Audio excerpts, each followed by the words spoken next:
പരിശുദ്ധ പിതാവേ, ഇന്നലെ രാത്രിക്കായി ഞങ്ങൾ തിരുനാമത്തെ സ്തുതിക്കുന്നു. അവിടുത്തെ മക്കളെ ഞങ്ങൾ ഒരുമിച്ച് അവിടുത്തെ പാദപീഠത്തിൽ ഈ രാത്രി അടുത്തു വരുന്നു. സ്വർഗത്തിനും ഭൂമിക്കും നാഥനായ ദൈവം ഇന്ന് രാത്രി സംസാരിക്കണമേ. ദുഷ്ടപിശാച് ഇന്ന് രാത്രി തോറ്റുപോകട്ടെ. പരാജയപ്പെട്ട സാത്താൻ ഇന്ന് രാത്രിയിലും പരാജയപ്പെടട്ടെ. ജയിച്ച യേശു ഇന്ന് രാത്രി ജയം പ്രാപിക്കട്ടെ. ഈ ദേശത്തിന്മേൽ കർത്താവിന് സാന്നിധ്യം ഉണ്ടാകണമേ. വ്യക്തിപരമായി സ്വർഗം ഓരോ കുഞ്ഞുങ്ങളെയും ഇന്ന് രാത്രി അനുഗ്രഹിക്കണമേ എന്ന് പ്രാർത്ഥിക്കുന്നു. ദേശത്തിന്മേൽ വ്യാപരിക്കുന്ന അന്ധകാര ശക്തി, ദുരാഗ്രഹ ശക്തി, ദുരാചാര ശക്തി എല്ലാം വിട്ടുമാറട്ടെ. ദുഷ്ടപിശാച് കുടുംബങ്ങളെ വെച്ച് മുതലെടുത്തുകൊണ്ടിരിക്കുന്ന അന്ധകാര ശക്തിയെ ഇന്ന് രാത്രി നിന്റെ ജനമായ ഒരുമിച്ച് പ്രാർത്ഥിച്ചതിന്മേൽ ജയമെടുക്കുന്നു. ഹല്ലേലൂയ. അനിഷ്ട മരണങ്ങൾ, ദുർഘട സന്ദർഭങ്ങൾ ഒന്നും ദേശത്തുണ്ടാകവണ്ണം പിതാവാം ദൈവം ദേശത്തെ മോചന ചെയ്യണമേ. ഓരോ കുടുംബത്തെയും മോചന ചെയ്യണമേ. ഓരോ വ്യക്തികളെയും മോചന ചെയ്യണമേ. കുടുംബത്തിന് സമാധാനം കൊടുക്കുവാൻ കഴിയാതെ തകർത്തുകൊണ്ടിരിക്കുന്ന പൈശാചിക ശക്തിയെ യേശു ക്രിസ്തുവിൻ നാമത്തിൽ ഞങ്ങൾ ശാസിച്ചകറ്റി അതിന്മേൽ ജയമെടുക്കട്ടെ. ഇന്ന് രാത്രി പിതാവേ, വചനത്തിലെ വാതിൽ തുറക്കണം. അതിനൊന്നുമില്ലപ്പാ. സ്വർഗ്ഗം സംസാരിക്കണമേ. ജനത്തോട് ഇടപെട്ടുകൊണ്ടിരിക്കണമേ. ജാതി, മത, വർഗ, വർണ്ണ വ്യത്യാസമെന്നിയെ സർവ്വ എണ്ണത്തെയും ഇന്ന് രാത്രി പിതാവ് അനുഗ്രഹിച്ചാട്ടെ. ഞാൻ നിന്നോട് കൂടെയുണ്ട്, ഭയപ്പെടേണ്ട ഇത് വാഗ്ദത്തം ചെയ്തവൾ നിന്റെ മക്കളോട് കൂടെ ഇരുന്നാട്ടെ. കല്ലറിയെ ഭേദിച്ച് മൂന്നാം നാൾ ഉയർത്തെഴുന്നേറ്റ അതേ ശക്തിയാൽ ഇന്ന് രാത്രി പ്രവർത്തിച്ചാട്ടെ. നിന്റെ പ്രവർത്തിക്കായി സ്തോത്രം, കരുണയ്ക്കായി സ്തോത്രം, ശക്തിക്കായി സ്തോത്രം. നസ്രയനാം യേശു ക്രിസ്തുവിൻ നാമത്തിൽ തന്നെ. സന്തോഷമുള്ളവർ കരങ്ങൾ ഉയർത്തി ശക്തമായി ഒരിക്കൽ കൂടി ദൈവത്തെ സ്തുതിച്ചാട്ടെ. ഹല്ലേലൂയ. എല്ലാ ദൈവമക്കളും ഇരിക്കാം. കർത്താവായ യേശു ക്രിസ്തുവിന്റെ മഹത്വമുള്ള നാമത്തിൽ കടന്നു വന്നിരിക്കുന്ന ശക്തരായ ദൈവദാസന്മാർ ഇവർക്കും ഈ കൺവെൻഷൻ എന്നെ ക്ഷണിച്ച ഈ സ്ഥലത്തെ IPC ചർച്ചിലെ വാഴ്സിലെ ഫിലിപ്പാസ്റ്ററോടും സഭാ കമ്മിറ്റി സഭാ വിശ്വാസികൾ ഏവരോടും ഈ കൺവെൻഷൻ സംബന്ധിക്കുന്ന ശക്തരായ എല്ലാ ദൈവദാസന്മാരോടും പ്രത്യേകിച്ച് വളരെ ശക്തമായി കർത്താവിൽ പാടിക്കൊണ്ടിരിക്കുന്ന ഞാൻ വളരെ സ്നേഹിക്കുന്ന ആദരിക്കുന്ന ബഹുമാനിക്കുന്ന എന്റെ വാഴ്സിലെ കൊച്ചുമോനോടും കൊച്ചുമോന്റെ ടീമിനോടും ശേഷം കടന്നു വന്നിരിക്കുന്ന എല്ലാ ദൈവജനത്തോടും ദേശനിവാസികളോടും കൂടെ കർത്താവായ യേശു ക്രിസ്തു നാമത്തിൽ നന്ദിയും വന്ദനവും അറിയിക്കുന്നു. ഈ അനുഗ്രഹിക്കപ്പെട്ട കൺവെൻഷനിൽ ദൈവദിനമായി വരുവാൻ കർത്താവ് എന്നെ അനുവദിച്ചതിൽ ഞാൻ വളരെ സന്തോഷിക്കുന്നു. എന്റെ സ്വന്തം സ്ഥലം കോട്ടയം തന്നെയാണ്. ദീർഘവർഷങ്ങളായി ഞാൻ ട്രിവാൻഡ്രത്ത് താമസിക്കുന്നു. കോട്ടയം ചിങ്ങവനത്ത് പാരമ്പര്യമുള്ള ഒരു ക്രൈസ്തവ കുടുംബത്തിൽ ജനിക്കുവാൻ ഭാഗ്യം ലഭിച്ചുവെങ്കിലും കൃപയാൽ കർത്താവായ യേശുവിനെ കാണുവാനും യേശുവിന് വകയായി തീരുവാനും കർത്താവിന് വേണ്ടി ജീവിതം ഒഴിഞ്ഞുവെക്കുവാനും കർത്താവ് സഹായിച്ചു. വിലപ്പെട്ട ദൈവമക്കളുടെ പ്രാർത്ഥനയെ വീണ്ടും ഞാൻ ആവശ്യപ്പെടുന്നു. കർത്താവ് നമ്മെ അധികമായി അനുഗ്രഹിക്കട്ടെ. വളരെ സമയം ചുരുക്കമായതിന് മുൻപാകെ 8:15 കൂടെ ഈ കൺവെൻഷൻ അവസാനിപ്പിക്കണം.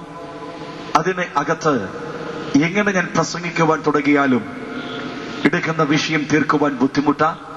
എങ്കിലും അല്പസമയത്തെ ചിന്തയ്ക്കായി വെളിപ്പാട് പുസ്തകം 4-ാം അധ്യായം അതിന്റെ 1-ാമത് വാക്യം വായിപ്പാൻ ആഗ്രഹിക്കുന്നു. ഒരാൾ വായിച്ചത് സഹായിക്കണമേ. വെളിപ്പാട് പുസ്തകം 4-ാം അധ്യായം അതിന്റെ 1-ാമത് വേദവാക്യം. അനന്തരം സ്വർഗത്തിൽ ഒരു വാതിൽ തുറന്നിരിക്കുന്നത് ഞാൻ കണ്ടു. അനന്തരം സ്വർഗത്തിൽ ഒരു വാതിൽ തുറന്നിരിക്കുന്നത് ഞാൻ കണ്ടു. കാഹളനാദം പോലെ എന്നോട് സംസാരിച്ചു കേട്ട ആദ്യത്തെ ശബ്ദം എന്നോട് ഇവിടെ കയറി വരിക, മേലാൽ സംഭവിപ്പാനുള്ളത് ഞാൻ നിനക്ക് കാണിച്ചു തരാം എന്ന് കൽപ്പിച്ചു. വളരെ ശക്തമായ ദൈവവചനത്തിലെ വാക്കാണ് വായിച്ചു കേട്ടത്. മുഖവരിയിലേക്കും അതിന്റെ സന്ദർഭത്തിലേക്കൊന്നും പോകുവാൻ ഇന്ന് രാത്രി എന്റെ മുൻപാകെ സമയം ഇല്ല. വേദപുസ്തകത്തിലേക്ക് നാം തുടർന്നു വന്നാൽ സുവിശേഷ യോഗമെന്നും വചന ശുശ്രൂഷയെന്നുമൊക്കെ ഈ കാലഘട്ടങ്ങളിൽ അറിയുന്നുവെങ്കിലും ആരംഭ കാലഘട്ടങ്ങളിൽ യോഗങ്ങൾക്ക് അറിയുന്ന പേര് ക്രൂശിന്റെ വചനം എന്നായിരുന്നു. വേദപുസ്തകത്തിൽ പൗലോസ്ലീഗ തന്നെ ചൊല്ലുമ്പോൾ ഇങ്ങനെ ചൊല്ലുന്നു: യഹൂദന്മാർ അടയാളം അന്വേഷിക്കുന്നു, യവനന്മാർ ജ്ഞാനം അന്വേഷിക്കുന്നു, ഞങ്ങളോ ക്രൂശിക്കപ്പെട്ട ക്രിസ്തുവിനെ പ്രസംഗിക്കുന്നു. വളരെ അർത്ഥവത്തായ, വളരെ ശക്തമേറിയ ആത്മീക ചൈതന്യം ഉൾക്കൊള്ളിച്ചുകൊണ്ട് പൗലോസ്ലീഹ ധന്യം ചൊല്ലിയ പ്രയോഗം അവിടെ വായിക്കുന്നത്. യഹൂദന്മാർ അടയാളം അന്വേഷിച്ചു എന്നല്ല, അന്വേഷിക്കുന്നു.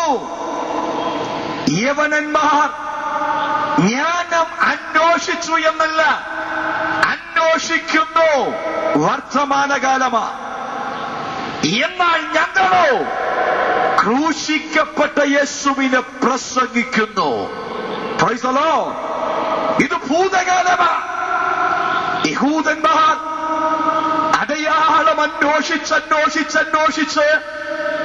ഇന്നും അന്വേഷിച്ചു കൊണ്ടിരിക്കുമ്പോൾ, യവനന്മാർ ഗ്രീക്കുകാർ ജ്ഞാനം അന്വേഷിച്ചുകൊണ്ട് ഇന്നും ഇരിക്കുമ്പോൾ, ഞങ്ങളോ ക്രൂശിക്കപ്പെട്ടവനെ, അവർ അന്വേഷിച്ചവനെ, അവർ കണ്ടുപിടിക്കുവാൻ ശ്രമിച്ചവനെ ഞങ്ങൾ കണ്ടെത്തി, അവനെ ഞങ്ങൾ പ്രസംഗിക്കുന്നു. Praise the Lord. വേഗത്തിൽ ആശയമർപ്പിച്ചാൽ, യഹൂദന്മാർക്ക് ജീവിതത്തിൽ മറക്കുവാൻ കഴിയാത്ത 3 പേരുകളുണ്ട്. 3 പേരുകൾ യഹൂദന്മാർക്ക് ജീവിതത്തിൽ മറക്കുവാൻ കഴിയത്തില്ല. ഒന്ന്, അവരെ ഗോത്രപിതാവായ അബ്രഹാം. 2, അവരെ ന്യായപ്രമാണ ദാതാവായ മോശ. 3, അവരെ രാജാവായ ദാവീദ്. ഈ 3 പേർ കേൾക്കുമ്പോൾ യഹൂദന്മാരുടെ രക്തം തിളയ്ക്കും, അവർക്ക് ഹൃദയത്തിൽ സന്തോഷമുണ്ടാകും. മറക്കുവാൻ കഴിയാത്ത 3 പേരുകളാ അബ്രഹാം, മോശ, ദാവീദ് എന്നത്. അതിൽ ഏറ്റവും കൂടുതൽ അവർ സ്നേഹിക്കുകയും അവർ ആഗ്രഹിക്കുകയും ചെയ്യുന്ന പേര് മോശയെ കുറിച്ച്. ഒരിക്കൽ മോശ മിസ്പ കൊടുമുടിയിലേക്ക് കയറുമ്പോൾ തന്റെ കൂടിയായിരിക്കുന്ന യഹൂദജനത്തെ നോക്കിക്കൊണ്ട് ഇപ്രകാരം വിളിച്ചു പറഞ്ഞു, എന്നെപ്പോലെ ഒരു പ്രവാചകൻ നിങ്ങളുടെ ഇടയിൽ നിന്ന് എഴുന്നേറ്റു വരും. അവന്റെ വാക്കുകൾ കേൾക്കാത്തവനെ നിങ്ങളുടെ ഇടയിൽ നിന്ന് ഛേദിച്ചു കളയും. ഈ പ്രയോഗം മോശ പറഞ്ഞതിന് ശേഷം യഹൂദന്മാരുടെ ഇടയിൽ ഒരു പുതിയ അവതാരമുണ്ടായാൽ, ഒരു പുതിയ ജന്മം സംഭവിച്ചാൽ, യഹൂദന്മാർ വിളിച്ചു ചോദിക്കും, മോശ പറഞ്ഞ ആ പ്രവാചകൻ നീയാണോ? മോശ പറഞ്ഞ ആ പ്രവാചകൻ നീയാണോ? കാലങ്ങൾ കടന്നുപോയി. മോശയ്ക്ക് ശേഷം 400 സംവത്സരങ്ങൾ കഴിഞ്ഞു. സ്നാപക യോഹന്നാൻ ജന്മം പ്രാപിച്ചു. മരുഭൂമിയിൽ കൂടി സ്നാപക യോഹന്നാൻ സത്യത്തിന്റെ വചനത്തിൽ ഉഘോഷിച്ചുകൊണ്ട് മാനസാന്തര ദൂത് അറിയിച്ചുകൊണ്ടിരിക്കുമ്പോൾ യഹൂദജനം ചോദിച്ചു, മോശ പറഞ്ഞ ആ പ്രവാചകൻ നീയാണോ? സ്നാപക യോഹന്നാൻ മറുപടി പറഞ്ഞു, ഞാനല്ല. ഈ പുരുഷാരത്തിന് നടുവിൽ അവൻ നിൽപ്പുണ്ട്. ശ്രദ്ധിക്കണമേ, അബ്രഹാമിന്റെ കാലം കഴിഞ്ഞു, മോശയുടെ കാലം കഴിഞ്ഞു, കാലങ്ങൾ കഴിഞ്ഞ് മോശയ്ക്ക് ശേഷം 400 സംവത്സരം കഴിഞ്ഞപ്പോൾ സ്നാപകൻ വിളിച്ചു പറഞ്ഞു, നിങ്ങൾ അന്വേഷിക്കുന്ന പ്രവാചകൻ ഈ ജനത്തിന് നടുവിൽ നിൽപ്പുണ്ട്. എന്നിട്ട് താൻ വിളിച്ചു പറയുക, അവന്റെ ചെരുപ്പിന്റെ വാറ് കുനിഞ്ഞഴിപ്പാൻ പോലും ഞാൻ മതിയായവനല്ല എന്ന് സ്നാപകൻ പറഞ്ഞ് അവനെ ചൂണ്ടിക്കാണിച്ചപ്പോൾ യഹൂദന്മാർക്ക് വേണമെങ്കിൽ അന്വേഷണം അവസാനിപ്പിക്കാമായിരുന്നു. Praise the Lord. Praise the Lord. പക്ഷേ അവൻ അവസാനിപ്പിച്ചില്ല. മോശ പറഞ്ഞ പ്രവാചകനെ സ്നാപകൻ ചൂണ്ടിക്കാണിച്ചിട്ടും അവർ അന്വേഷണം അവസാനിപ്പിച്ചില്ല.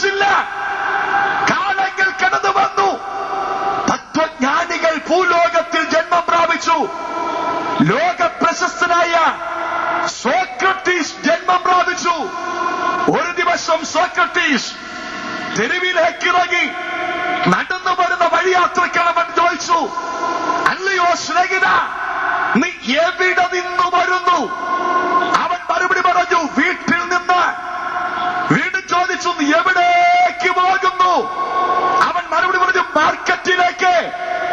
വീണ്ടും ചോദിച്ചു, മാർക്കറ്റിൽ നിന്ന് നീ എങ്ങോട്ട് പോകും? അവൻ പറഞ്ഞു, വീട്ടിലേക്ക്. വീണ്ടും സോക്രട്ടീസ് ചോദിച്ചു, വീട്ടിൽ നിന്ന് നീ എങ്ങോട്ട് പോകും? അവൻ ചിന്തിപ്പാൻ തുടങ്ങി. ഒരിക്കൽ വീട്ടിലേക്ക് വന്ന ഞാൻ, ഒരിക്കൽ വീട്ടിലെത്തിയ ഞാൻ ഈ വീട് വിട്ട് ഒരിക്കൽ പോയേ പറ്റൂ. എങ്ങോട്ടെന്ന് എനിക്കറിയത്തില്ല. അന്വേഷണം നടന്നുകൊണ്ടിരിക്കുക. Praise the Lord. സോക്രട്ടീസ് ശേഷമായി പ്ലേറ്റോ ലോകത്തിൽ വന്നു. അവൻ അന്വേഷണം ആരംഭിച്ചു. നല്ല ഭരണം, നല്ല ഭരണകർത്താവ്, ഉന്നത അധികാര പ്രൗഢി. അവൻ അന്വേഷിപ്പാൻ തുടങ്ങി. അന്വേഷണം പരാജയത്തിലേക്ക് നീങ്ങി. അവൻ അന്വേഷണം ആരംഭിച്ചു. ലോകം ഇന്നും അന്വേഷിച്ചുകൊണ്ടിരിക്കുമ്പോൾ അവന്റെ ശിഷ്യനായ അരിസ്റ്റോട്ടിൽ സസ്യത്തെ കുറിച്ചും ജന്തുവിനെ കുറിച്ചും അന്വേഷണം ആരംഭിച്ച് അന്വേഷിച്ചുകൊണ്ടിരിക്കുമ്പോൾ പൗലോസിലേക്ക് ഓർപ്പിക്കുക, അവർ അന്വേഷിക്കുമ്പോൾ അവർ അന്വേഷിച്ചതിന്റെ സമാപ്തി ഞങ്ങൾ ക്രിസ്തുവിൽ കണ്ടെത്തിയിരിക്കുന്നു. എന്നെ കേൾക്കുന്ന ദൈവത്തിന്റെ മക്കളെ, അവർ അന്വേഷിച്ചുകൊണ്ടിരിക്കുമ്പോൾ അന്വേഷിച്ചവനെ കണ്ട സന്തോഷത്തിലാ ഞങ്ങൾ ക്രിസ്തുവിനെ പ്രസംഗിക്കുന്നത്. Price the Lord. വളരെ വേഗത്തിൽ പോയപ്പോലും 8:15 അവസാനിപ്പിക്കാൻ വളരെ ബുദ്ധിമുട്ടായെങ്കിലും കഴിവതും വേഗത്തിൽ എന്റെ വാക്കിന് വിരാമം കുറിക്കാം. വേദപുസ്തകം അന്വേഷിച്ചവർ കണ്ടെത്തിയ മഹനീയ സന്തതിയുടെ പ്രയോഗങ്ങൾ ഉൾക്കൊള്ളിയിരിക്കുന്ന മഹനീയ പുസ്തകമാ വേദപുസ്തകം. വേദപുസ്തകത്തെ 2 ഭാഗമായി തിരിച്ചിട്ടുണ്ട്, പഴയ നിയമമെന്നും പുതിയ നിയമം എന്നും. പുതിയ നിയമത്തെ വിഷയാടിസ്ഥാനത്തിൽ 3 ഭാഗമായി തിരിച്ചിട്ടുണ്ട്, ചരിത്രം, ഉപദേശം, പ്രവചനം. ഇതിൽ പുതിയ നിയമത്തിലെ ഏക പ്രവചന പുസ്തകമാണ് വെളിപ്പാട് പുസ്തകം. ഈ പ്രവചന പുസ്തകത്തെ 3 ഭാഗമായി തിരിച്ചിട്ടുണ്ട്. നീ കണ്ടത്, ഇപ്പോൾ ഉള്ളത്, മേലാൽ സംഭവിപ്പാൻ പോകുന്നത്. ഈ 3 ഭാഗമായി തിരിച്ചിരിക്കുന്ന വെളിപ്പാട് പുസ്തകത്തെ 22 അധ്യായമായി തിരിച്ചിട്ടുണ്ട്. സമയമില്ല എങ്കിലും ജസ്റ്റ് ഞാൻ സൂചിപ്പിച്ചാൽ, 1-ാം അധ്യായം യേശു ക്രിസ്തുവിന്റെ സപ്തഗുണത്തെ വർണ്ണിക്കുന്നു. 2-3 അധ്യായം യേശു ക്രിസ്തുവിന്റെ സപ്തഗുണത്തെ വർണ്ണിച്ച ശേഷമായി പെന്തക്കോസ് നാൾ മുതൽ യേശുവിന്റെ വീണ്ടും വരുന്ന കാലഘട്ടത്തെ 7 പീരീഡാക്കി തിരിച്ചുകൊണ്ട് സ്വർഗം സംസാരിക്കുന്ന വാക്കുകളാണ് വെളിപ്പാട് പുസ്തകം 2-3 അധ്യായത്തിലെ വിഷയം. വെളിപ്പാട് പുസ്തകം 4-5 അധ്യായത്തിൽ വ്യക്തമായി സൂചിപ്പിക്കുന്ന വിഷയം, സ്വർഗം എവിടെ, സ്വർഗത്തിൽ ഇപ്പോൾ ആരുണ്ട്, ആ സ്വർഗത്തിൽ ആര് പോകും, പോകുന്നവരുടെ യോഗ്യതകൾ എന്തൊക്കെ. ഈ വിഷയം ശക്തമായി സൂചിപ്പിക്കുന്ന പ്രയോഗമാണ് വെളിപ്പാട് പുസ്തകം 4-5 അധ്യായം. വെളിപ്പാട് പുസ്തകം 6 മുതൽ 11 വരെയുള്ള 6 അധ്യായങ്ങൾക്കകത്ത് യേശു ക്രിസ്തുവിന്റെ വീണ്ടും വരവിന് ശേഷം ഈ ഭൂമിയെ 7 വർഷം ഭരിക്കാൻ പോകുന്ന ആന്റി ക്രൈസ്റ്റിന്റെ ഭരണത്തിന്റെ ആരംഭത്തിലെ 3 വർഷമായ ന്യായ വിധിയുടെ യുഗത്തെ ശക്തമായി സൂചിപ്പിക്കുന്ന വിഷയമാണ് വെളിപ്പാട് പുസ്തകം 6 മുതൽ 11 വരെ അധ്യായങ്ങളിൽ ഉള്ളടക്കം ചെയ്തിരിക്കുന്നത്. വെളിപ്പാട് പുസ്തകം 12-ാം അധ്യായത്തിൽ 7 മൂർത്തികളെ കുറിച്ച് സ്വർഗം സംസാരിക്കുന്നു. വെളിപ്പാട് പുസ്തകം 13-ാം അധ്യായത്തിൽ പൈശാചിക തത്വം സ്വർഗം എടുത്തു കാണിക്കുന്നു. പിശാച് അഥവാ സാത്താൻ, എതിർ ക്രിസ്തു, കള്ളപ്രവാചകൻ എന്ന പൈശാചിക തത്വം ദൈവം എടുത്തു കാണിക്കുന്നു. വെളിപ്പാട് പുസ്തകം 14-ാം അധ്യായം സിയോനെ കുറിച്ച് ദൈവം അരുളി ചെയ്യുന്നു. 15-ഉം 16-ാം അധ്യായം അതിശക്തമായ മഹോപദ്രവ കാലത്തെ കുറിച്ച് സ്വർഗം സംസാരിക്കുന്നു. വെളിപ്പാട് പുസ്തകം 17-ാം അധ്യായം ഇന്നത്തെ ഇറാഖിനെ കുറിച്ചും ഇന്നത്തെ നാമധേയ സഭകളെ കുറിച്ചും അതിന്റെ ഉയർച്ചയെക്കുറിച്ചും വളർച്ചയെക്കുറിച്ചും സ്വർഗം സംസാരിക്കുന്നു. വെളിപ്പാട് പുസ്തകം 18-ാം അധ്യായം ഇന്നത്തെ ഇറാഖെ തകരും എന്നും അതിന്റെ തകർച്ച ഭയാനകമാകുമെന്നും ലോകത്തിലെ സകല നാമധേയ ക്രൈസ്തവ സമൂഹങ്ങളും അതപ്പതിച്ച് തകരും എന്നും ശക്തമായി ദൈവം സൂചിപ്പിക്കുന്നു. വെളിപ്പാട് പുസ്തകം 18-ാം അധ്യായത്തിൽ, വെളിപ്പാട് പുസ്തകം 19-ാം അധ്യായം കർത്താവായ യേശുവും സഭയാ മണവാട്ടിയുമായിട്ടുള്ള വിവാഹത്തെ, കുഞ്ഞാടിന്റെ കല്യാണത്തെ കുറിച്ച് വിവരിക്കുന്നു. വെളിപ്പാട് പുസ്തകം 20-ാം അധ്യായത്തിൽ 2 വിഷയത്തെ ദൈവാത്മാവ് എടുത്തു കാണിക്കുന്നു. ഒന്ന് 1000 ആണ്ട് വാഴ്ചയാം സഹസ്രാബ്ദയുഗ വാഴ്ച, അത് കഴിഞ്ഞ് അന്ത്യന്യായവിധിയാം വെള്ള സിംഹാസന വിധി. ഈ 2 വിഷയം വെളിപ്പാട് പുസ്തകം 20-ാം അധ്യായത്തിൽ ദൈവം ശക്തമായി സൂചിപ്പിക്കുന്നു. വെളിപ്പാട് പുസ്തകം 21-ാം അധ്യായത്തിൽ 3 വിഷയത്തെ ദൈവം എടുത്തു കാണിക്കുക. ഒന്ന്, ഈ ഭൂമി മാറിപ്പോകും, പുതിയ ഭൂമി വരും. ഈ ആകാശം മാറിപ്പോകും, പുതിയ ആകാശം വരും. ഒരു പുത്തൻ യെരൂശലേം പ്രത്യക്ഷപ്പെടും. പുതിയ ഭൂമി, പുതിയ ആകാശം, പുത്തൻ യെരൂശലേം എന്ന ശക്തമായ വിഷയത്തെ 21-ാം അധ്യായത്തിൽ ദൈവം ഓർപ്പിക്കുന്നു. വെളിപ്പാട് പുസ്തകം 22-ാം അധ്യായത്തിൽ നിത്യതയെ കുറിച്ച് ദൈവം അരുളി ചെയ്യുക. ഇങ്ങനെ ആരംഭം മുതൽ അവസാനം വരെ അതിശക്തമായ മർമ്മങ്ങൾ പ്രഖ്യാപിച്ചുകൊണ്ട് യഹോവ അരുളി ചെയ്തിരിക്കുന്ന പ്രവചന ഭാഗമാകുന്ന വെളിപ്പാട് പുസ്തകം 4-ാം അധ്യായത്തിലെ ഒരു വാക്യം വായിച്ചു കേട്ടത്. ആ വാക്യത്തിന്റെ അവസാന ഭാഗം ഇങ്ങനെ വായിക്കുന്നു: ഇവിടെ കയറി വരിക, മേലാൽ സംഭവിപ്പാനുള്ളത് ഞാൻ നിനക്ക് കാണിച്ചു തരാം.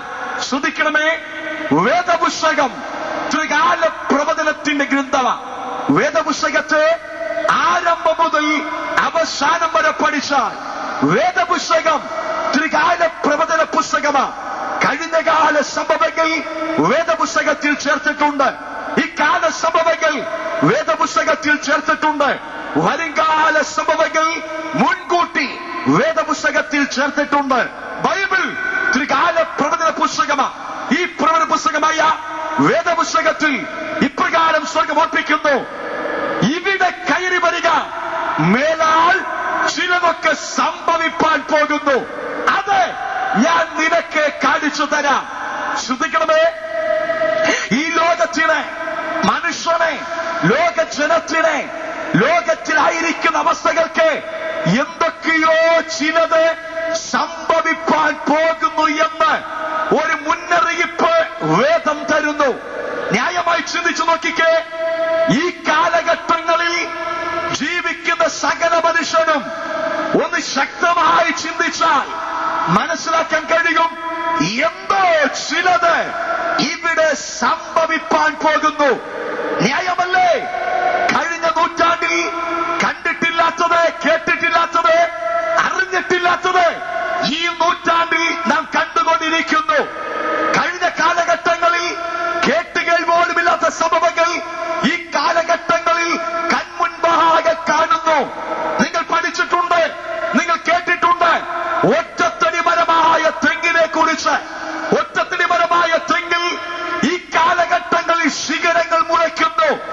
കഴിഞ്ഞ കാലഘട്ടങ്ങളിൽ ഒറ്റത്തടിമരമായി വളർന്ന് അത് തേങ്ങായി കായ്ച്ച് തെങ്ങായി നിൽക്കുമ്പോൾ, അത് സൗന്ദര്യമായി നിൽക്കുമ്പോൾ, ഈ കാലഘട്ടങ്ങളിൽ ഒറ്റത്തടിമരമായ തെങ്ങിന് ശിഖരങ്ങൾ മുളയ്ക്കുന്നു, ആ ശിഖരങ്ങൾ കായ്ക്കുന്നു.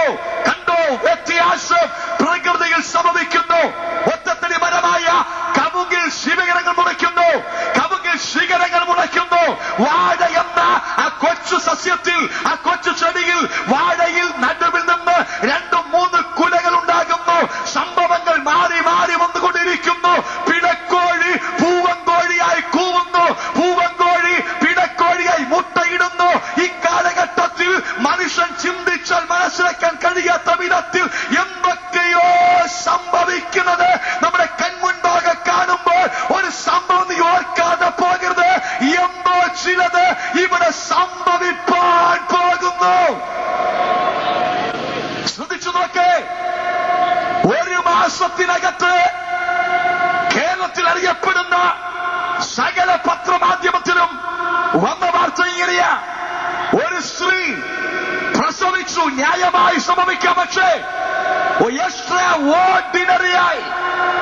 ഓടിച്ചു പറയാം, യഹോവ കൽപ്പിക്കുക, ഇവിടെ കയറി വരിക, മേലാൽ സംഭവിപ്പാൻ പോകുന്നത് ഞാൻ നിനക്ക് കാണിച്ചു തരാം. ചിലർക്കുണ്ട് ഭാഷ എന്തോ തിളയി കേൾക്കുന്ന, ഞങ്ങൾ ഭൂമിയിൽ ജീവിച്ച് സൗഭാഗ്യമായി കുറെ വർഷങ്ങൾ കഴിയും, ഈ ഭൂമിയിൽ ഞങ്ങൾ കെട്ടിടം വയ്ക്കും, ഇവിടെ ഞങ്ങൾ താമസിക്കും, ഞങ്ങൾ ഒരു കാലത്ത് മരിക്കും, അതോടെ അവസാനിക്കും.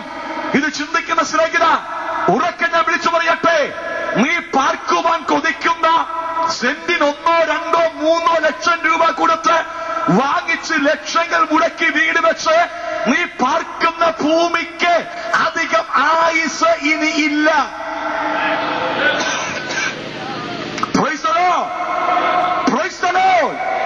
വേഗത്തിൽ ഓർപ്പിക്കാം, ഈ ഭൂമിക്ക് ഞാനും നീയും പാർക്കുന്ന, നാം അധിവസിക്കുന്ന ഈ ഭൂമിക്ക് ഇനി അധികം ആയുസില്ല.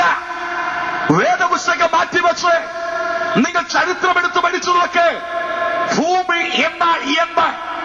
ഭൂമിയെ കുറിച്ച് പഠിക്കുന്നവർക്കറിയാം, ഭൂമി എന്നത് 3 തട്ടുള്ള ഒരു ഗ്രഹമാണ്, 3 നിലയുള്ള ഒരു ഗ്രഹം.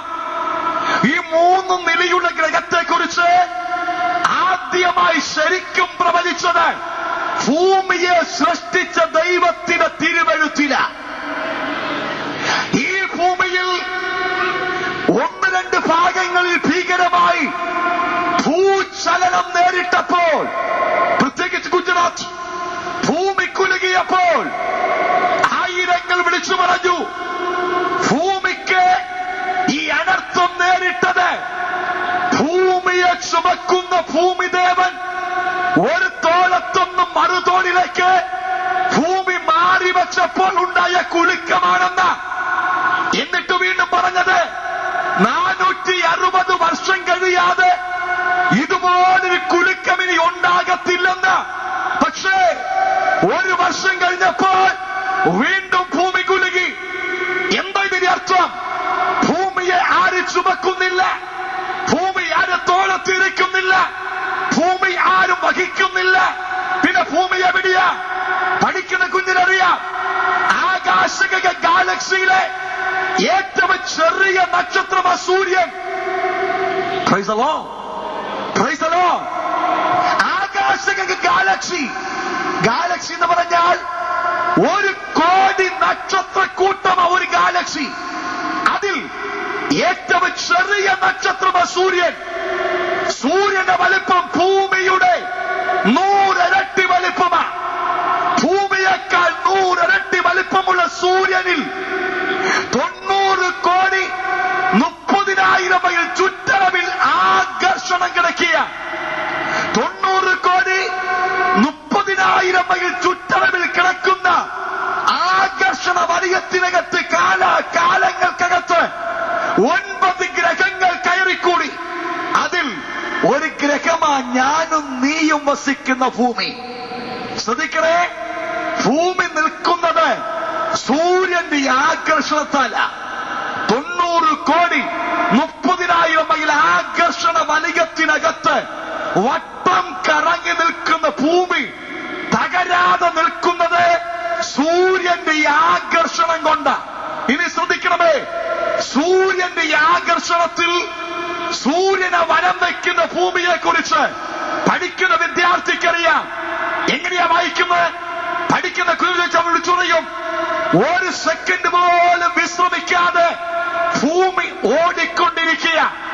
ഒരു പ്രാവശ്യം സൂര്യനെ വലം വെച്ച് അവസാനിപ്പിക്കുവാൻ, അതിനെ റൗണ്ട് ചെയ്യുവാൻ, അതിനെ ഓട്ടം തീർക്കുവാൻ എടുക്കുന്ന സമയം 94 കോടി കിലോമീറ്റർ ഓടണം. 365 ദിവസം ഓടണം. 365 ദിവസം കൊണ്ട് 94 കോടി കിലോമീറ്റർ ഓടുമ്പോഴാണ് ഒരു പ്രാവശ്യം ഭൂമി സൂര്യനെ വലം വയ്ക്കുന്നത്. അങ്ങനെയെങ്കിൽ 1 മണിക്കൂറിൽ 1,07,200 കിലോമീറ്റർ വേഗതയിൽ ഞാനും നീയും വസിക്കുന്ന ഭൂമി ഓടിക്കൊണ്ടിരിക്കുക. മണിക്കൂറിൽ 1,07,200 1200 കിലോമീറ്റർ വേഗതയിൽ ഓടുമ്പോൾ തന്നെ ഇവിടെ രാത്രിയും പകലും വരുവാൻ പടിഞ്ഞാറ് നിന്ന് കിഴക്കോട്ട് 1600 കിലോമീറ്റർ വേഗതയിൽ ഈ ഭൂമി വട്ടം കറങ്ങി ഓടുകയാണ്. ഈ വട്ടം കറങ്ങി ഓടുന്ന ഭൂമി ഇവിടെ മഴയും വെയിലും കാലാവസ്ഥയും ഉണ്ടാകുവാൻ 23.5 ഡിഗ്രി വടക്കോട്ട് ചരിഞ്ഞ് കാന്തിക ചരിവിൽ നിന്ന് വട്ടം കറങ്ങി ഓടിക്കൊണ്ടിരിക്കുക. ഈ ചരിഞ്ഞു നിന്ന് വട്ടം കറങ്ങി ഓടുന്ന ഭൂമി ഇന്ന് തകരാതെ നിൽക്കുന്നത് സൂര്യന്റെ ആകർഷണം നിമിത്തമാണ്. എന്നാൽ കേൾക്കണമോ, എപ്പോൾ സൂര്യന്റെ ആകർഷണം നഷ്ടപ്പെടുമോ അടുത്ത നിമിഷം ഈ ഭൂമി തകരുവാൻ തുടങ്ങും. ഒരുപക്ഷെ ചോദിക്കാം, ബ്രദർ, ഈ ആകർഷണം കുറയുമോ? വേദപുസ്തകത്തിൽ വായിക്കണ്ട. വെളിപ്പാട് പുസ്തകം 6-ാം അധ്യായം 12-ാം വാക്യത്തിൽ നിങ്ങൾ വായിക്കുന്നു, 6-ാം മുദ്ര പൊട്ടിച്ചപ്പോൾ വലിയൊരു ഭൂകമ്പമുണ്ടായി. സൂര്യൻ കരിമ്പടം പോലെ കറുത്തു. ശ്രദ്ധിക്കണമേ, സൂര്യൻ കരിമ്പടം പോലെ കറുത്തു. 21 നൂറ്റാണ്ടുകൾക്ക് മുൻപ് സൂര്യൻ കറുക്കുമെന്ന് ദൈവാത്മാവിൽ വിളിച്ചു പറഞ്ഞപ്പോൾ ലോകം അത് അംഗീകരിച്ചില്ല. പക്ഷേ ഇന്ന് ലോകം സമ്മതിച്ചു കറുക്കും എന്ന്. മാത്രമല്ല, ഇവിടെ ഞാൻ പ്രസംഗിക്കുന്ന ഈ രാത്രി എന്റെ കൈവശം തെളിവുണ്ട്. ഇപ്പോൾ സൂര്യന്റെ അകത്ത് 5 ഭാഗം കറുത്തു കഴിഞ്ഞു. ശ്രദ്ധിക്കണമേ, എന്റെ കൈവശം തെളിവിരിപ്പുണ്ട്. സൂര്യനകത്ത് 5 ഭാഗം കറുത്തു. കഴിഞ്ഞ ജനുവരി വരെ 3 ഭാഗം കറുത്തിരുന്നു. ഇപ്പോൾ 5 ഭാഗം സൂര്യനിൽ കറുത്തു. കറുപ്പിന്റെ വലിപ്പം കേൾക്കണമോ? നാം വസിക്കുന്ന ഭൂമിയുടെ 3 ഇരട്ടി വലിപ്പത്തിൽ സൂര്യനിൽ 5 ഭാഗം കറുത്തു. ഭൂമിയുടെ വലിപ്പം എത്രയാ? 51,66,100 ചതുരശ്ര കിലോമീറ്റർ വിസ്തൃതി. 51,66,100 ചതുരശ്ര കിലോമീറ്റർ വിസ്തൃതിയുടെ 3 ഇരട്ടി വലിപ്പത്തിൽ 5 ഭാഗം സൂര്യനിൽ കറുത്തു എന്ന്. കറുക്കുവാൻ കാര്യമെന്താ? സെക്കൻഡിൽ 45 ലക്ഷം ഹൈഡ്രജൻ വാതകത്തെ കത്തിച്ച് ഹീലിയം ഉൽപ്പാദിപ്പിച്ച് ചൂടും പ്രകാശം തരുന്ന സൂര്യപ്രക്രിയയെ 2 വാതകം കാർന്നു തിന്നുന്നു. 1 carbon monoxide, 2 chloro fluoro carbon എന്ന CFC. ഇത് രണ്ടും ഇടിച്ചു കയറി സൂര്യനകത്ത് സൂര്യകളങ്കമുണ്ടാക്കുന്നു. തൽഫലമായി സൂര്യൻ കറുക്കുന്നു. കറുത്താൽ എന്ത് സംഭവിക്കും? കറുത്ത ഭാഗത്തേക്ക് ഗ്രഹങ്ങൾ വട്ടം കറങ്ങി ചെല്ലുമ്പോൾ കറുത്ത പ്രതലത്തിൽ ആ ഘർഷണം കിട്ടാതെ വരുമ്പോൾ ആ ഭാഗത്ത് ചെല്ലുന്ന ഗ്രഹങ്ങൾ തെറിക്കാൻ തുടങ്ങും. Praise the Lord. Praise the Lord.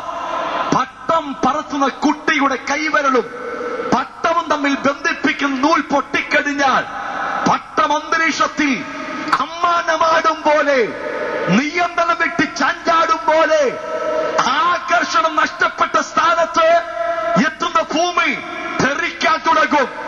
അതിന് മുൻകൂട്ടി പ്രഭാഷകൻ യെശയ്യാവ് 24 ഇങ്ങനെ വിളിച്ചു പറഞ്ഞു, ഭൂമി പടുപടാ പൊട്ടുന്നു, ഭൂമി കിറുകിറ കീറുന്നു, ഭൂമി മത്തനെ പോലെ ചഞ്ചാടുന്നു, ഭൂമി കാവൽ മാടം പോലെ ആടുന്നു. എന്നെ കേൾക്കുന്ന ദൈവത്തിന്റെ പൈതലെ സ്നേഹിതരെ, ഇന്ന് രാത്രി ശ്രദ്ധയോടിരിക്കെ, ഞാനും നീയും വസിക്കുന്ന ഭൂമിക്ക് അധികമായുസ് ഇതുപോലെയില്ല. ഗുജറാത്ത് കുലുങ്ങി, താമസമില്ല, സകല സ്ഥലവും കുലുങ്ങിയ പറ്റു. കാരണം ശാസ്ത്രം വിളിച്ചു പറയുന്നു, സയൻസ് വിളിച്ചു പറയുന്നു, ചരിത്രം വിളിച്ചു പറയുന്നു, സൂര്യകളങ്കം സ്ഥാപിതമായിക്കൊണ്ട് സൂര്യ സംരക്ഷണയിൽ കിടക്കുന്ന 9 ഗ്രഹത്തിനും ദോഷം സംഭവിക്കുമെന്ന്. ഇനി ശ്രദ്ധിക്കണേ, സൂര്യകളങ്കത്താൽ ഭൂമിക്ക് നാശം വരുമെന്ന് കണ്ട ലോകശാസ്ത്രജ്ഞന്മാർ 148 രാജ്യപ്രതിനിധികൾ ലണ്ടനിലെ റോയൽ സൊസൈറ്റിയിൽ ഒന്നിച്ചുകൂടി. അവർ തമ്മിൽ തീരുമാനിച്ചു, ഭൂമിക്കധികം ആയുസ്സില്ല, മനുഷ്യൻ ഇവിടെ മാറിയേ പറ്റത്തുള്ളൂ. അതുകൊണ്ട് മനുഷ്യനെ മാറ്റുവാൻ സ്ഥലം വേണം. അവർ സ്ഥലം അന്വേഷിച്ചു, അവസാനം കണ്ടെത്തി. ഈ രാത്രിയിൽ ഈ സ്റ്റേജിൽ ഞാൻ പ്രസംഗിച്ചുകൊണ്ടിരിക്കുമ്പോൾ ചന്ദ്രനിൽ അമ്പിളിയ മഹവനിൽ 9 വീട് പൂർത്തിയായി കഴിഞ്ഞു. ശ്രദ്ധിക്കണമേ, അമ്പിളിയ മഹവനിൽ ഭൂമിയിലെ മനുഷ്യനെ പാർപ്പിക്കുവാൻ 9 വീട് പൂർത്തിയായി കഴിഞ്ഞു. വീടിന്റെ വലിപ്പം എഴുതിയേക്കുമ്പോ 5000 മുറി, ബീച്ച്, ആശുപത്രി, സ്കൂള്, എല്ലാ സുഖ സൗകര്യത്തോടെ കൂടെ 9 കെട്ടിടം ചന്ദ്രനിൽ പൂർത്തിയായെന്ന്. അത് നടത്തിക്കൊണ്ടിരിക്കുന്നത് അമേരിക്കയിലെ ഹിൽട്ടൺ ഇന്റർനാഷണൽ കമ്പനി. എന്താ ഇതിന്റെ അർത്ഥം? അങ്ങോട്ട് മനുഷ്യനെ മാറ്റുവാൻ അവർ ആഗ്രഹിച്ചുകൊണ്ടിരിക്കുമ്പോൾ, മനുഷ്യൻ മണ്ടത്തരം ചെയ്യുമ്പോൾ അവരറിയാത്തൊരു കാര്യമുണ്ട്. ചന്ദ്രൻ എന്ന് പറയുന്നത് ഭൂമിയുടെ ഉപഗ്രഹമാണ്. ഭൂമി തകർന്നാൽ അടുത്ത നിമിഷം രക്തകഷണം പോലെ തരിപ്പണമായി പോകും ചന്ദ്രൻ. അതിനെ മുൻകൂട്ടി വേദപുസ്തകം ഇങ്ങനെ വിളിച്ചു പറയുന്നു, നീ കഴുകനെ പോലെ ചിറകടിച്ച് നക്ഷത്ര ഇടയിൽ ചെന്ന് കൂടുവെച്ചാലും വീട് വെച്ചാലും ഞാൻ നിന്നെ അവിടെ ഇരുത്തത്തില്ല, താഴെ ഇറക്കുമെന്ന് സൈന്യങ്ങളുടെ യഹോവ അരുളി ചെയ്യുന്നു. ചന്ദ്രനിൽ വീട് വെക്കുന്നത് ഈ പ്രവചനത്തിന് നിവർത്തിക്ക് വേണ്ടിയ. സ്നേഹിത, ഒറ്റ വാക്കിൽ പറയട്ടെ, ഭൂമിക്കപ്പുറം ഒരു ജീവിതമുണ്ടെങ്കിൽ ഒന്നുകിൽ സ്വർഗം അല്ലെങ്കിൽ നരകം, ഇതിനപ്പുറമില്ല. Praise the Lord. Praise the Lord. Praise the Lord. ഒന്നുകൂടി ചിന്തിച്ചു നോക്കേ. ഭൂമിയെ കുറിച്ച് വായിക്കണ്ട ഇയ്യോബിന്റെ പുസ്തകം 26-ാം അധ്യായം 7-ാം വാക്യത്തിൽ ഇങ്ങനെ വായിക്കുന്നു, ഉത്തരദിക്കിനെ അവൻ ശൂന്യത്തിന്മേൽ തൂക്കുന്നു.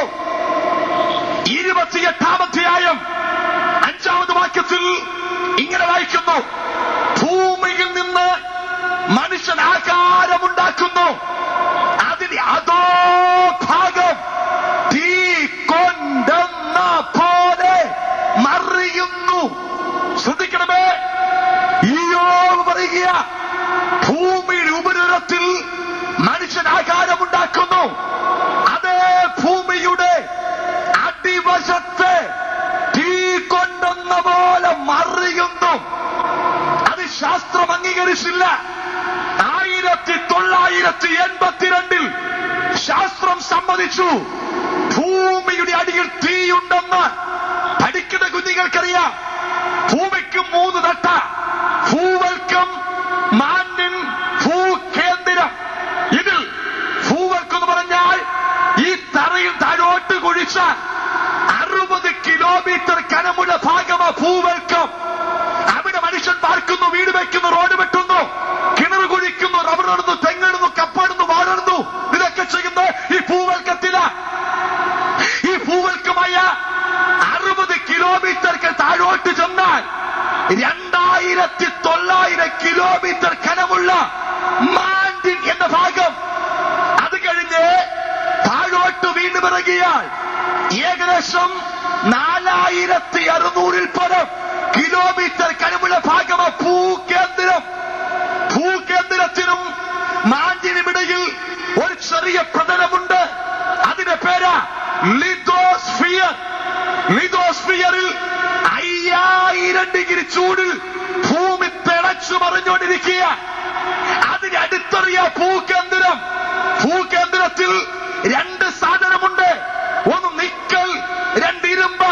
ഇത് രണ്ടും കൂടി കലർന്ന് ഇളക്കി മറിയുന്ന തീ ഗോളമാ ഞാനും നീയും വസിക്കുന്ന ഭൂമിയുടെ അടിത്തറ. Praise the Lord. Praise the Lord. വേദപുസ്തകത്തെ ഉടനീളം വായിച്ചു നോക്കേ. 84 പ്രാവശ്യം വേദപുസ്തകത്തിൽ പറയുന്നു, ഈ ഭൂമിയെ ദൈവ തീ കൊണ്ട് ചുടുമെന്ന്. Praise the Lord. Praise the Lord. ഞാനും നീയും വസിക്കുന്ന ഭൂമിയെ, നാം പാർക്കുന്ന ഭൂമിയെ, നാം സ്നേഹിക്കുന്ന ഭൂമിയെ തീ കൊണ്ട് ചുടുമെന്ന് വേദപുസ്തകം പറയുന്നു. വിവരിക്കാൻ സമയമില്ലെങ്കിലും വേഗത്തിൽ ഓർപ്പിക്കാം. വേദപുസ്തകത്തിൽ 2 പത്രോസ് 3-ാം അധ്യായം 11-ാം വാക്യത്തിൽ ഇങ്ങനെ വായിക്കുന്നു, മൂലപദാർത്ഥങ്ങൾ കത്തും, അപ്പോൾ ഭൂമിയും അവയിൽ ഉള്ളവയും വെന്തുപോകും. 2 പത്രോസ് 3-ാം അധ്യായം 7-ാം വാക്യത്തിൽ വായിക്കുന്നു, അതേ വചനത്താൽ ഇപ്പോഴത്തെ ഭൂമിയെയും ആകാശത്തെയും ദൈവ തീക്കായി സൂക്ഷിച്ചിരിക്കുന്നു. മലാക്കി പ്രവാചകൻ 4-ാം അധ്യായം 1-ാം വാക്യത്തിൽ ഇങ്ങനെ വിളിച്ചു പറയുന്നത്, ചൂളപോലെ കത്തുന്ന ഒരു ദിവസം വരും, അന്ന് അഹങ്കാരികൾ താളടിയാകും.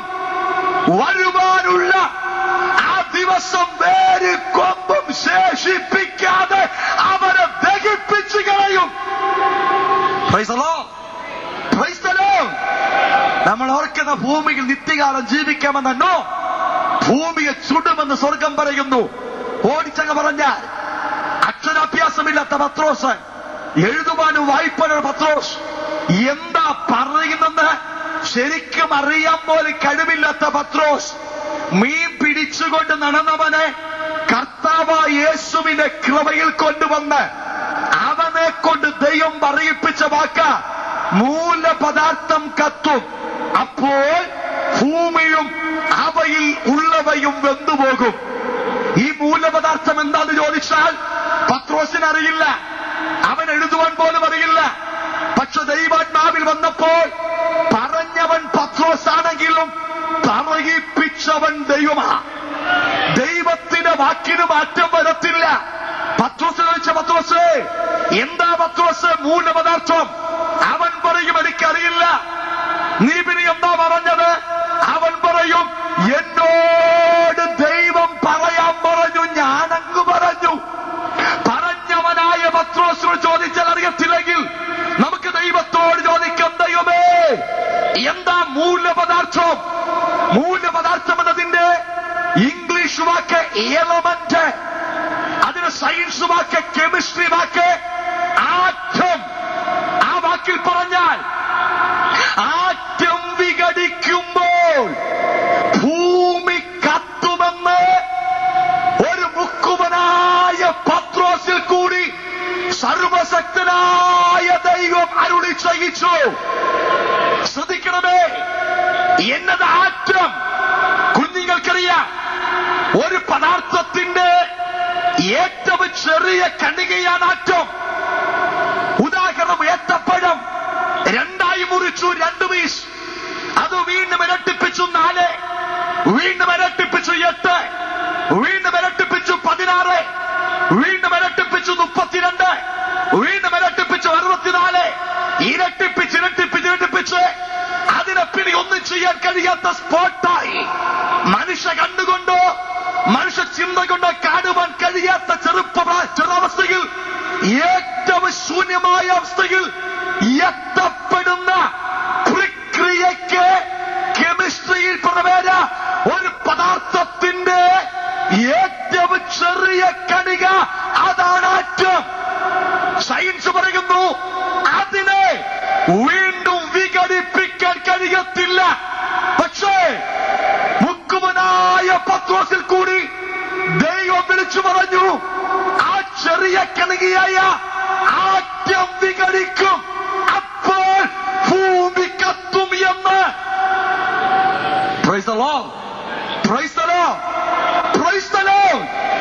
കുഞ്ഞ്, വേദപുസ്തകം കെട്ടുകഥയല്ല, വേദപുസ്തകം ഉമ്മാക്കി കഥയല്ല. വേദപുസ്തകം ജീവന്റെ വചനമാ. ഇതിന് വള്ളിക്കോ പുള്ളിക്കോ മാറ്റം വരത്തില്ല. പാഷ ജെയിംസ് എമ്പന്റെ വാക്ക് മാറാം, പാഷ ഫിലിപ്പിന്റെ വാക്ക് മാറാം, നിങ്ങളുടെ വാക്കുകൾ മാറാം. പക്ഷേ എന്റെ ദൈവത്തിന്റെ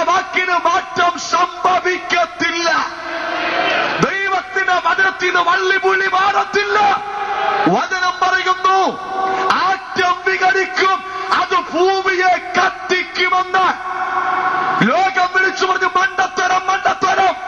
കാലങ്ങൾ കടന്നു.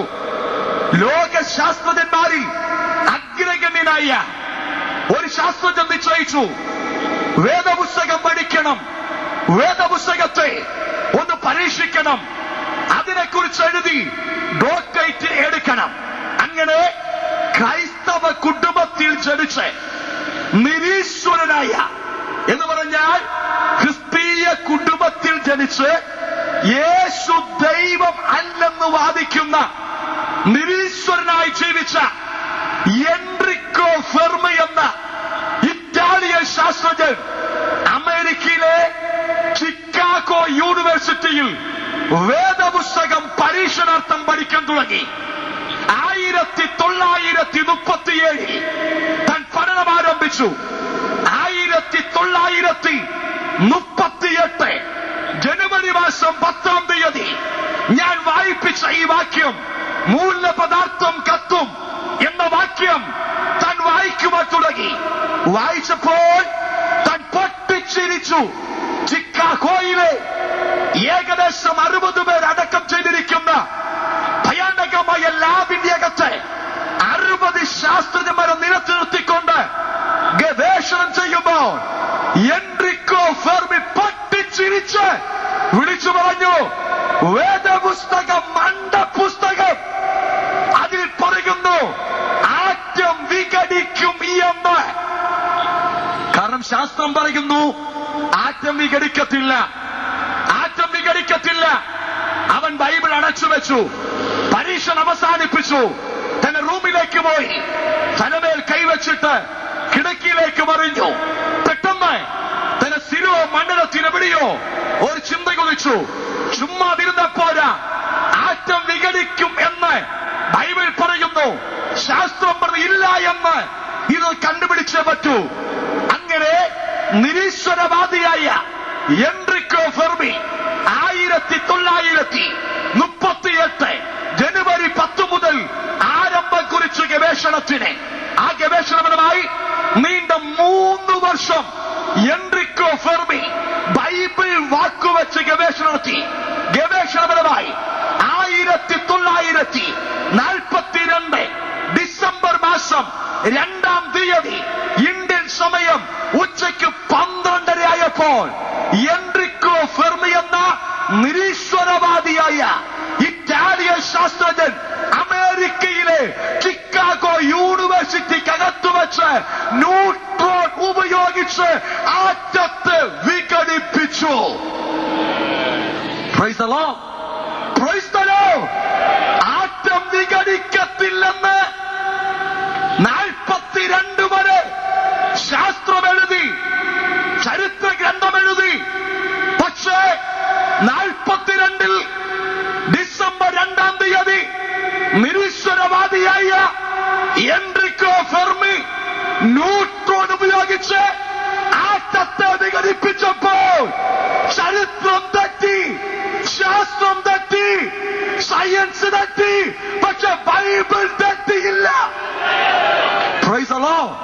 Praise the Lord. Praise the Lord. തീർന്നില്ല. ന്യൂട്രോൺ ഉപയോഗിച്ച് ആറ്റത്തെ വിഘടിപ്പിച്ചപ്പോൾ ചിക്കാഗോ യൂണിവേഴ്സിറ്റിക്കകത്ത് ഒരു വലിയ അഗ്നിപ്രഭയുണ്ടായി. തീജ്വാല പൊട്ടിപ്പുറപ്പെട്ടു. തൽഫലമായി യൂണിവേഴ്സിറ്റിക്കകത്ത് ഗവേഷണം ചെയ്തുകൊണ്ടിരുന്ന 60 ശാസ്ത്രജ്ഞന്മാരിൽ 40 പേർ നിന്നതിപ്പിൽ കത്തിച്ചാരമായി. 20 പേർ ശരീരത്തിൽ പൊള്ളലേറ്റ് ജീവരക്ഷാർത്ഥം പുറത്തേക്കോടി. ഓടിക്കൊണ്ടിരിക്കുമ്പോൾ ഗവേഷണം ചെയ്ത എൻറിക്കോ ഫെർമി തന്റെ കോട്ടിൽ തീ പിടിച്ചുകൊണ്ടിരിക്കുമ്പോൾ തന്റെ കൈവശമിരുന്ന വേദപുസ്തകം എടുത്തുകൊണ്ട് പുറത്തേക്ക് ചാടി. ചിക്കാഗോ യൂണിവേഴ്സിറ്റി മുൻപിൽ വേദപുസ്തകം ഉയർത്തിപ്പിടിച്ച് തുള്ളിച്ചാടിക്കൊണ്ട് താൻ വിളിച്ചു പറഞ്ഞു, ശാസ്ത്രം തോറ്റു, ബൈബിൾ ജയിച്ചു. ചരിത്രം തോറ്റു, ബൈബിൾ ജയിച്ചു. എൻറിക്കോ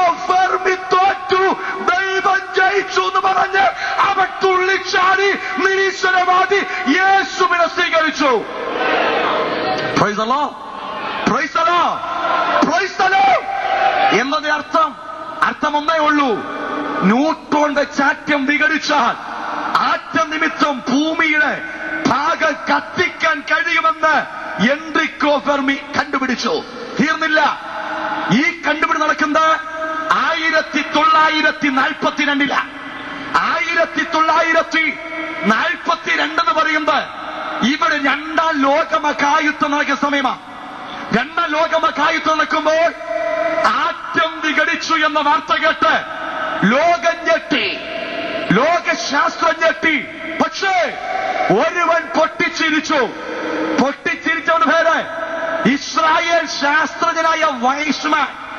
അവൻ നിശ്ചയിച്ചു, ആറ്റം വെച്ച് ന്യൂട്രോൺ വെച്ച് ആറ്റം വിഘടിപ്പിച്ച ഇത്രയും വലിയ സ്ഫോടനം ഉണ്ടാകുമെങ്കിൽ ആറ്റം വെച്ചൊരു ബോംബ് ഉണ്ടാക്കിയാൽ എങ്ങനെയിരിക്കും? അവൻ ആ ഗവേഷണം ആരംഭിച്ചു. ഗവേഷണപരമായി 1945 ആഗസ്റ്റ് മാസം 6 ലോക ചരിത്രത്തിൽ കറുത്ത പട്ടുവെച്ചുകൊണ്ട് ഒരു ഭയാനക സംഭവം ഉണ്ടായി. നിങ്ങൾക്കറിയാം, 1945 ആഗസ്റ്റ് മാസം 6 ഇന്ത്യൻ സമയം രാവിലെ 8:45 ഹിരോഷിമയ്ക്ക് മുകളിൽ അന്തരീക്ഷത്തിൽ ഭൂമിക്ക് മുകളിൽ 2000 അടി പൊക്കത്തിൽ വെച്ച് ആദ്യത്തെ ആറ്റം ബോംബ് അണുബോംബ് പൊട്ടി. Praise the Lord. Praise the Lord. തീർന്നില്ല. അന്ന് പൊട്ടിയ അണുബോംബിന്റെ പ്രസരണശേഷി 20,000 TNT വിസ്ഫോടന ശേഷി. 20,000 TNT വിസ്ഫോടന ശേഷിയുള്ള വിസ്ഫോടനം സംഭവിച്ചപ്പോൾ 20,000 കോടി ഡിഗ്രിയിൽ അന്തരീക്ഷം ചുട്ടുപഴുത്തു. ഓസോൺ പാളി ഉരുകി മാറി. ഹിരോഷിമ മണ്ണിലേക്ക് 68,000 ഡിഗ്രി ചൂടിൽ സൂര്യകിരണം അടിച്ചിറങ്ങി. ആ ഹിരോഷിമ മണ്ണിലെ മൺതരികൾ കരിഞ്ഞ് ചാരമായി മാറി. വൻമരങ്ങൾ കടമുഴകി മാറി. മനുഷ്യൻ വെന്തുമാറി. വൻവൻ കെട്ടിടങ്ങൾ മൂടോടെ പിഴുത് അന്തരീക്ഷത്തിൽ പുറന്ന് കൂട്ടിയിടിച്ച് തകരാൻ തുടങ്ങി. ശ്രദ്ധിക്കണേ, 45 വിപത്ത് 2004 അവിടെ സമാധാനം കൊടുത്തിട്ടില്ല. Praise the Lord. ഇനിയും ചിന്തിക്കണേ, അന്ന് പൊട്ടിയത് 20,000 TNT വിസ്ഫോടന ശേഷിയുള്ള ഒരു ചെറിയ ബോംബ. അങ്ങനെയാണെങ്കിൽ ഇന്ന് ലോക രാഷ്ട്രങ്ങളുടെ കൈവശം ഇരിക്കുന്നത് ഈ ചെറിയ ആറ്റം ബോംബല്ല, കോടിക്കണക്കിന് പ്രസരണ ശേഷിയുള്ള ബോംബുകളാ അണിയറക്കകത്തിരിക്കുന്നത്. Praise the Lord. ഇത് പൊട്ടാത്ത എന്താണെന്നറിയാമോ? ജനീവ കരാറിനെ പേടിച്ച. ഒന്നുകൂടി പറയാം, ഇറാഖിലേക്ക് അമേരിക്ക അടിച്ചു കയറിയ ഈ കഴിഞ്ഞയിടയ്ക്ക് അമേരിക്കയുടെ ആ പോക്കിൽ വേദനിച്ച ഐക്യരാഷ്ട്ര സംഘടന ഒരു നിർദ്ദേശം വെച്ചു. അതാത് രാജ്യങ്ങൾ അവരവരെ ആയുധ കണക്ക് ഐക്യരാഷ്ട്ര സംഘടന അറിയിച്ചിരിക്കണം. പലരും കൊടുത്തു, പലരും കൊടുത്തില്ല. കൊടുത്തതിൽ റഷ്യ കൊടുത്ത കണക്ക് ഇപ്പോൾ റഷ്യയുടെ കൈവശം 2000 കോടി സ്കിയാഡ് മിസൈൽ ഇരിപ്പുണ്ട്. ശ്രദ്ധിക്കണമേ, 2000 കോടി സ്കിയാഡ് മിസൈൽ ഉണ്ട് ഇപ്പോൾ റഷ്യയുടെ കൈവശമുണ്ട്. എന്നിട്ട് അതിലെഴുതിയ 2000 കോടി സ്കിയാഡ് മിസൈൽ ഉണ്ടെങ്കിൽ 5-1 പൊട്ടിയാ മതി. 51 കോടി 66,100 ചതുരശ്ര കിലോമീറ്റർ വിസ്തൃതിയുള്ള ഈ ഭൂമിയെ 3 സെക്കൻഡ് കൊണ്ട് പപ്പടം പോലെ പൊടിക്കുമെന്ന്. Praise the Lord. Praise the Lord. കുഞ്ഞെ, അതാ വേദോസം മുന്നേ വിളിച്ചു പറഞ്ഞത്, ചൂള പോലെ കത്തുന്ന ഒരു ദിവസം വരുന്നു. Praise the Lord. എന്നെ മുൻപാകെ സമയം ഉദിക്കുന്നില്ല. പെട്ടെന്ന് അവസാനിപ്പിക്കണമല്ലോ, മുൻപോട്ട് വരട്ടെ. വേദപുസ്തകം വിളിച്ചു പറയുന്നു, ഈ ഭൂമിക്കധികം ആയുസില്ല, ഈ ഭൂമിക്കധികം ആയുസില്ല, ഭൂമി തകരുവാൻ സമയമായി. ഞാൻ ചോദിക്കട്ടെ, ഭൂമി തകരുമെങ്കിൽ ആ തകരുന്ന ഭൂമിക്കകത്ത് പാർക്കുന്ന നിന്റെ അവസ്ഥ എന്തായിരിക്കും? Praise the Lord. Praise the Lord. ഇനി ശാസ്ത്രീയമായി പോകുവാൻ സമയമെടുക്കുന്നില്ല. ഒറ്റ വാക്കി ചോദിക്കട്ടെ, ഈ ഭൂമിയിലെ മനുഷ്യനെ ഒന്ന് പഠിച്ചു നോക്ക്. മൃഗത്തിനോ പക്ഷിക്കോ ഇഴജാതിക്കോ തുല്യനല്ല മനുഷ്യൻ. മനുഷ്യന് മാത്രം ദൈവം കൊടുത്തിരിക്കുന്ന അമൂല്യമായ പ്രത്യേകത ആത്മാവെന്ന സാധനമാണ്. Praise the Lord. മൃഗത്തിന് ആത്മാവില്ല, പക്ഷിക്ക് ആത്മാവില്ല, ഇഴജാതിക്ക് ആത്മാവില്ല. ആത്മാവുള്ള ഒരു വിഭാഗമുണ്ടെങ്കിൽ അത് മനുഷ്യൻ മാത്രമാ. Praise the Lord.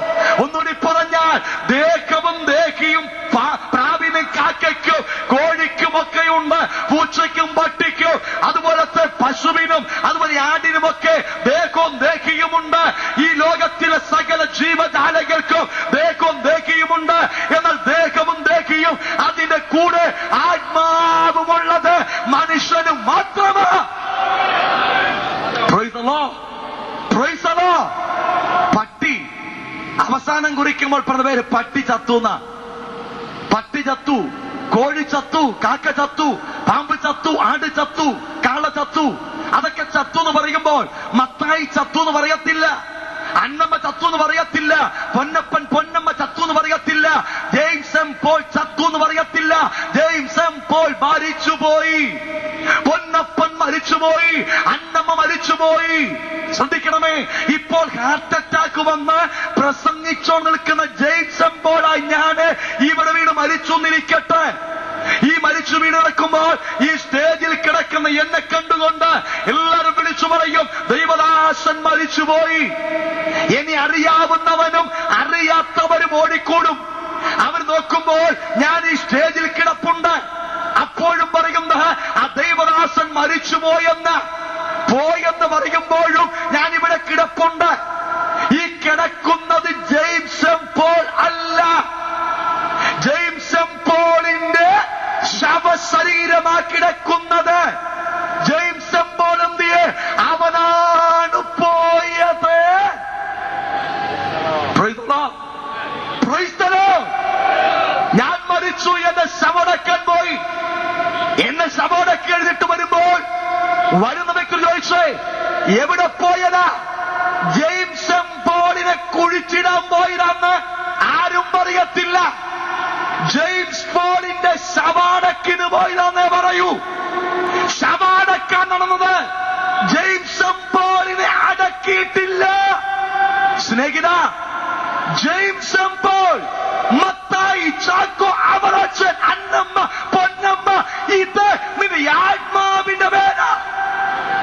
Praise the Lord. നിനക്ക് ആത്മാവുണ്ട്, അത് മനുഷ്യന് മാത്രമേ ഉള്ളൂ. ജഡത്തിൽ വിളിക്കുന്നേ ഉള്ളൂ. ജഡ പൊന്നമ്മയുടെ ജഡമാണ്. Praise the Lord. പൊന്നമ്മ പോയി, അന്നമ്മ പോയി, ചിന്നമ്മ പോയി, തങ്കപ്പൻ പോയി, ചന്ദ്രൻ പോയി. Praise the Lord. Praise the Lord. Praise the Lord.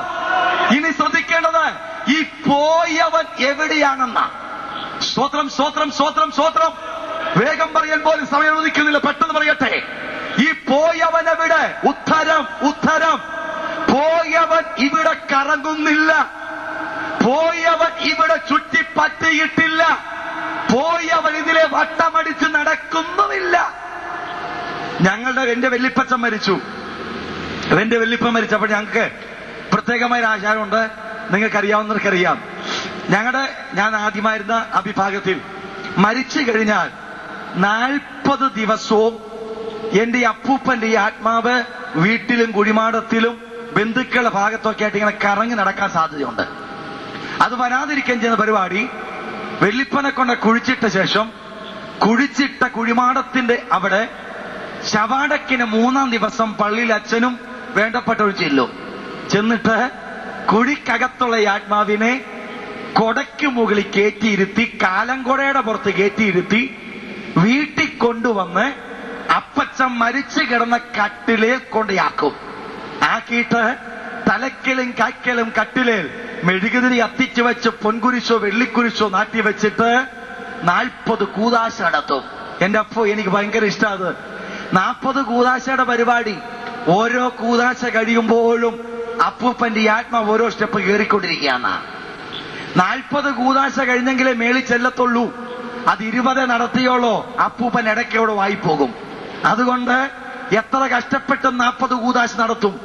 ഈ 40 കൂദാശയ്ക്കും പാടുന്നൊരു പാട്ടുണ്ട്. അത് സുറിയാനിയിലെ പാടുന്നത്. അതിനെ മലയാളം പാടി കേൾപ്പിക്കാം. അതിങ്ങനെയാ: കർത്താവേ നിൻ രക്തശരീരങ്ങൾ കൈക്കൊണ്ട് പക്കുതരായി മറിച്ചോർക്കേകണമേ നിന്നോർമ്മ നിന്റെ മഹത്വമുദിക്കും നാൾ നിൽക്കണം അവർ വലഭാഗത്തെ.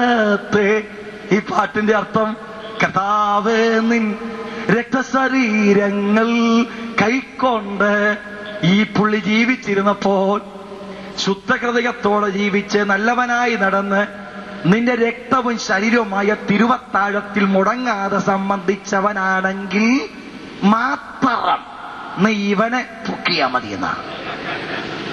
കണ്ടോ? ഇവൻ കുടിയനോ വെറിയനോ ദുഷ്ടനോ നീചനോ വല്ലവനുമാണെങ്കിൽ ഇവനെ പൊക്കുവേ വേണ്ടെന്നാ.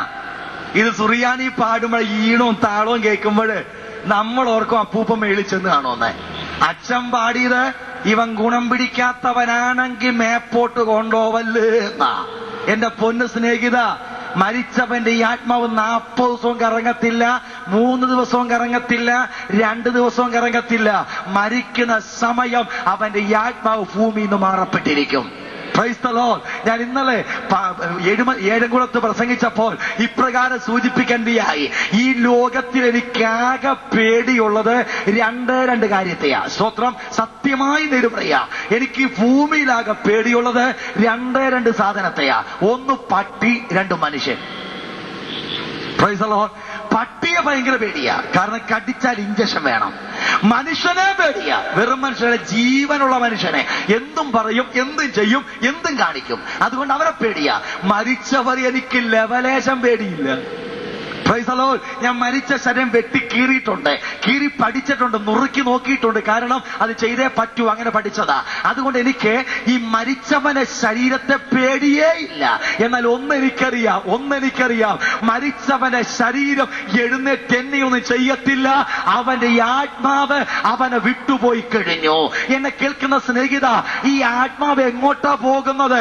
ഒറ്റ വാക്കി പറയാം, ഒന്നുകിൽ പറുദീസയിലേക്ക് അല്ലെങ്കിൽ പാതാളത്തിൽ. ഈ 2 സ്ഥലത്ത് അത് പോയേ പറ്റത്തുള്ളൂ. അത് കഴിഞ്ഞിട്ട് ഈ ആത്മാവിന് നിത്യമായ വാസമുണ്ട്. അതൊന്നുകിൽ സ്വർഗത്തിൽ അല്ലെങ്കിൽ നരകത്തിൽ. മനുഷ്യന്റെ ഈ ആത്മാവ് ഒരു കാലത്തും മരിക്കുന്നില്ല, ഒരു കാലത്തും നശിക്കുന്നില്ല.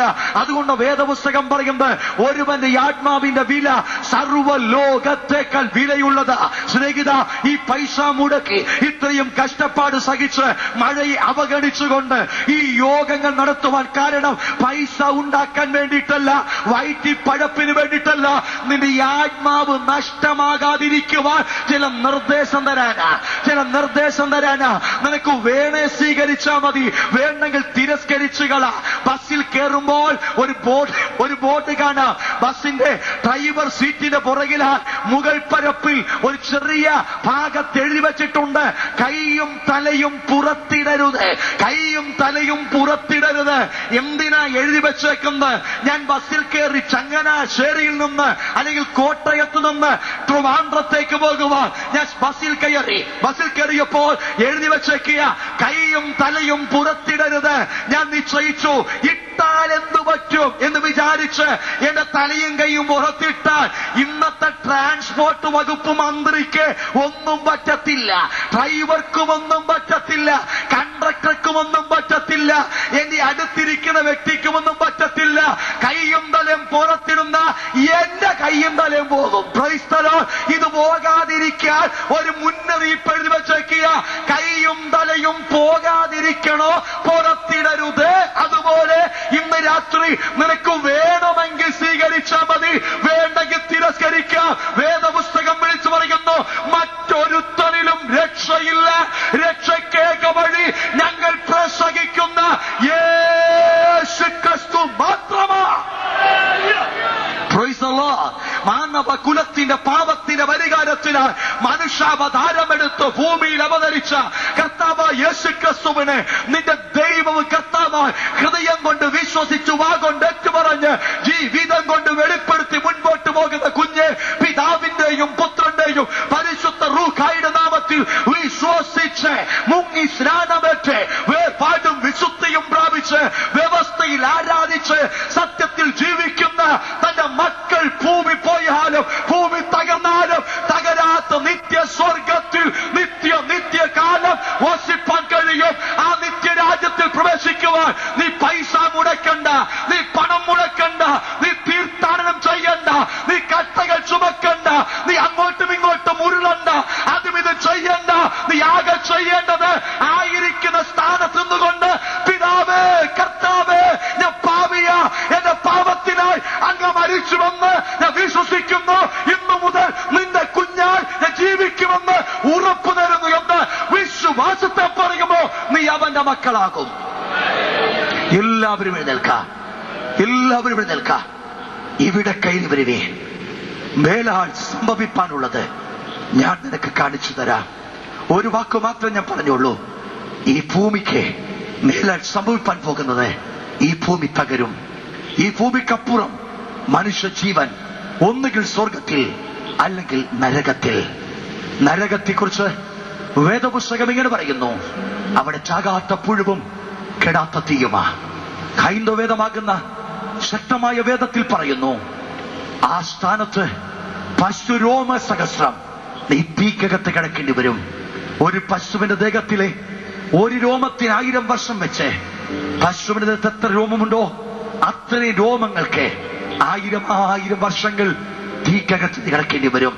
ഇസ്ലാമിന്റെ ഖുർആൻ പറയുന്നു, അടിയിൽ കത്തുന്ന തീയും ചുറ്റും കൊത്തിവലിക്കും പമ്പുമായ തീ നരകത്തിൽ നീ കിടക്കേണ്ടി വരും. അവിടെ വീഴാതിരിക്കുവാൻ വിശുദ്ധ ബൈബിൾ പറയുന്നു, ചാകാത്ത പുഴുവും കെടാത്ത തീയും ഉഷ്ണക്കാറ്റുമുള്ള കൂട്ടക്കരച്ചിലുള്ള നിത്യനരകത്തിൽ പോകാതിരിക്കുവാൻ നീ ചെയ്യേണ്ടത്, നിനക്ക് വേണ്ടി മനുഷ്യാവതാരമെടുത്ത് ഭൂമിയിൽ അവതരിച്ച് പാവം അറിയാതെ പാവം തീണ്ടാതെ ജീവിച്ച് ഭാവിയായി നമുക്ക് വേണ്ടി പാവം ഏൽക്കപ്പെട്ട കർത്താവ് യേശുവിനെ, കാൽവരി യാഗമായ യേശുവിനെ നിന്റെ ദൈവവും നിന്റെ കർത്താവുമായി ഹൃദയത്തിൽ സ്വീകരിക്കുക. നീ ഏത് ജാതിയാകട്ടെ, ഏത് മതമാകട്ടെ, ഏത് വർഗമാകട്ടെ, ഏത് വ്യക്തിയാകട്ടെ, യേശു നിന്നെ സ്നേഹിക്കുന്നു.